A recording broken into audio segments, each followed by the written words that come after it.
தூத்துக்குடியோ ராமநாதபுரம் மதுரை அப்படின்னு எங்கே போனாலுமே கூட அந்த முக்குலத்தோர் சமூகமாக இருக்கட்டும், இல்லை நாடார் சமூகம் அப்படின்னு அந்த சமூகத்துக்கான அந்த ஆதரவும் இருக்கு. ஆனால் விக்கிரவாண்டியில் குறிப்பாக நம்ம பார்த்தோம்னா வன்னியர் மக்களும் பட்டியல் சமூக மக்களும் தான் பெரும்பான்மையாக இருக்காங்க.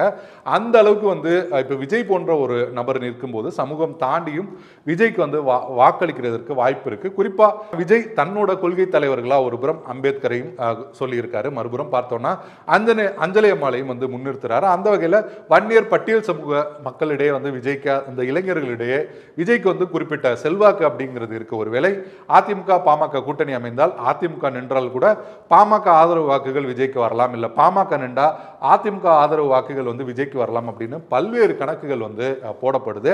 அந்த வகையில் பார்க்கும்போது மற்ற தொகுதிகளை எல்லாம் விடவும் விக்கிரவாண்டி அப்படிங்கிறது விஜய்க்கு நல்ல சாதகமா இருக்கக்கூடிய ஒரு தொகுதியா இருக்கு. இன்னும் அடிப்படை தேவைகளே பூர்த்தி செய்யப்படாத இடத்துல விஜய் நிற்கும் போது அவருக்கான அந்த மக்கள் ஆதரவு அப்படிங்கிறதும் கிடைக்கும் அப்படின்னு சொல்லப்படுது.